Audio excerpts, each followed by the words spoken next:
Yo, what's up everybody? Welcome back.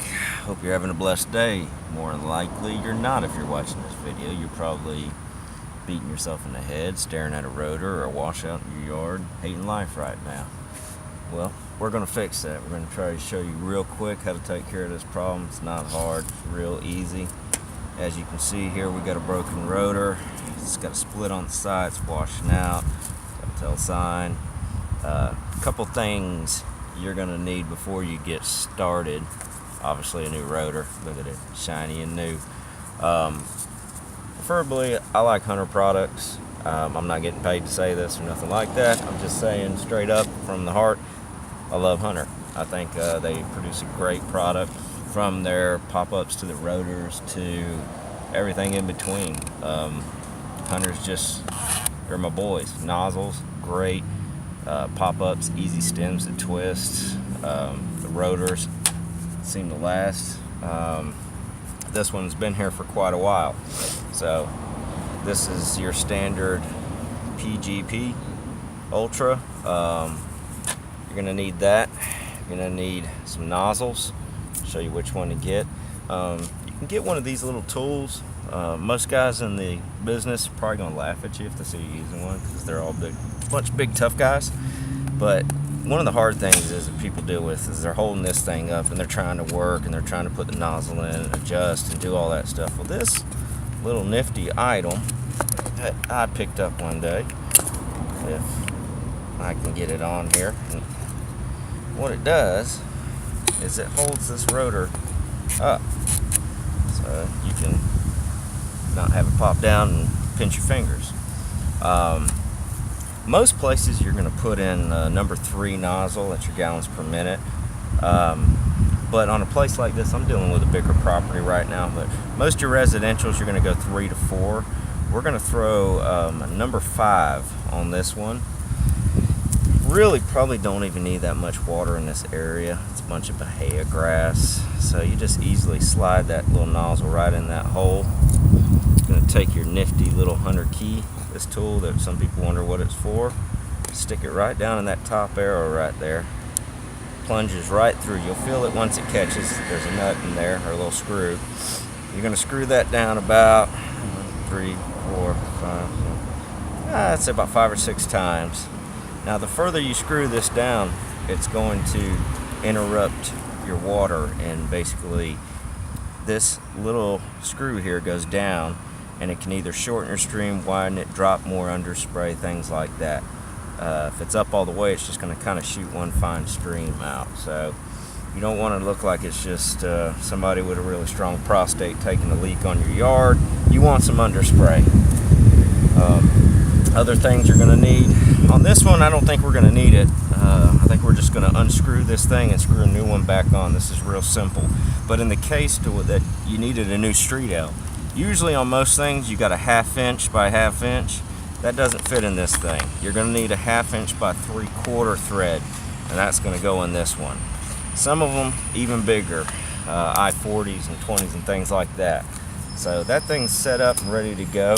Some other things you're going to want to have: good pair of cutters. These are Corona. I like these. One of the good things is they're simple, they're basic, they don't break often, they're easy to resharpen. You see some of these things that their cutters look like they're going to come to life and actually cut things on their own. Other things you might possibly need: good pair of ratchet cutters, possibly a saw. Don't ask me why, but you never know. Sometimes you got rocks or something you need the chisel. Screwdriver can help. Your glue, a rag, even a little pickaxe can really help save the day, especially on areas like this, because you could be dealing with lime rock and other old pavement and things down here, and that's not easy to dig in. So you want something to kind of chisel your way through everything. Speaker, because if I wasn't talking to you guys right now, I'd be listening to music, jamming out. And that's one of the best ways to keep your sanity. And your awesome little shovel. Yeah, don't diss the little shovel. Little shovel's bad to the bone. So all we're going to be doing is we just need to get enough dirt out where we can unscrew this thing and screw the new one back on. So just going to remove a little area. If you want to save your grass, cut it out in a nice chunk where you can actually save. Right here, we got here too late, so we lost a lot of grass. And you can just move that aside. Like I said, this is Bahia, so this crud kind of falls apart. And we're in a Florida winter, so anybody been down here in Florida during the winter, it's insanity. It's pretty much summer with cold mornings, but the grass isn't doing too good. We're just gonna move our dirt to the side. A little tip, take an old cardboard box or something laid out flat. You can put your dirt on that so you don't get it all in the grass. Let's go ahead and remove some of these roots, which I hate. They are the root of all evil. More than likely, you can see how this thing's been pushed. I wouldn't be surprised there isn't a big root, or all these other little roots have moved this, and yep, there's a root. Nice size one right here. More than likely, that's our culprit. That's what pushed it. And then some guys with a mower came along, ran it over, crushed it. See that thing? That's what you don't want. You don't want these damn roots getting in your way. You'll know when you can unscrew it because you'll actually be able to move this thing. And obviously, I don't want to put one back in crooked. Yeah, some guys will. That's just laziness and ignorance. Be careful how hard you slam your shovel in, though. You don't want to end up making your job bigger by breaking a pipe or cutting your flex line. Flex line's this stuff. That's what gives this thing some mobility. If you had it on hard pipe, if I moved it like that, I'd be liable to snap it. So, I got a big rough down in here. You're going to find stuff like that on curbs, especially. Guys are lazy when they do this stuff. They don't throw things in the truck and haul them off. They just sling them back in some soft dirt and cover it up. Not that I've ever done that. So,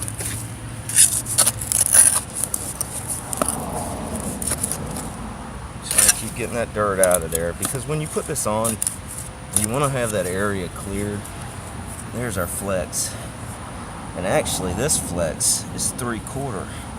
So, your street L would have I would have had to have a 3/4 by 3/4, not a 1/2 inch by 3/4. So now it's back to the point where we're going to be able to screw this thing on, straighten it up again. We're actually going to take advantage of some of this garbage we pulled out, the rocks and everything. I like to make sure there's no dirt. Try to get as much away from it as you can. Be prepared, though. You can have water come out of here, so you don't want to dig a small hole. What's going to happen is it's going to fill right in with water, and you're going to have an issue. Take that off. And it's as simple as screwing this new one back on. Some guys prefer to put Teflon. Really, honestly, if you get a good seal on here, it's not necessary. So I'm going to get it torqued pretty good. Then I want to see where I'm looking. So this, I'm going to be doing, a half circle here. So I'm going to go, my starting point's down here, it's going to be coming back here.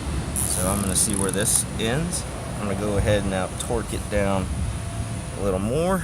This makes your adjustment easy, but I will show you how to use this key. So now, I just need to go a little more. Now, if I needed to move this thing and I needed to add or take off, there's a plus and a minus right here. This end of the key has these little pieces that stick out. You're going to go back in there. So let's say I want to shorten this circle down. I'm going to go towards the minus. And what that's going to do is now when it comes back, see how it stopped here instead of came all the way. So now I want to add it back. I'm going to go plus. We're going to get right back to where we want it. Next thing, you want to get this thing adjusted the way you want it, the way it should be. Maybe if you can find a rock or some harder stuff. Even too, sometimes I'll take the old head just like that, put it in there. You know, this isn't a save the planet moment. You already stuck a big hunk of plastic in the ground. It's not going to hurt to have this other one here. That's going to keep this thing from going to the edge. Well, guys, you never want to have a rotor right on the edge, because when your lovely landscape crew comes through and lays disaster and laying waste to your house, they're going to hit this thing with an edger and cut it. The other thing is you want to make sure when this thing goes down that it's not sticking up above the ground. Some of these guys like to come through and scalp yards for some odd reason. It's another thing. Make sure your grass is cut at the cording height. Don't let guys come to your house and scalp your grass. If they tell you it's okay, get a new lawn crew. They're not worth keeping. So we're just going to pack everything back in here. Sorry about that. A little earthquake motion going. It's an earthquake in Florida. Oh, Lord, help us.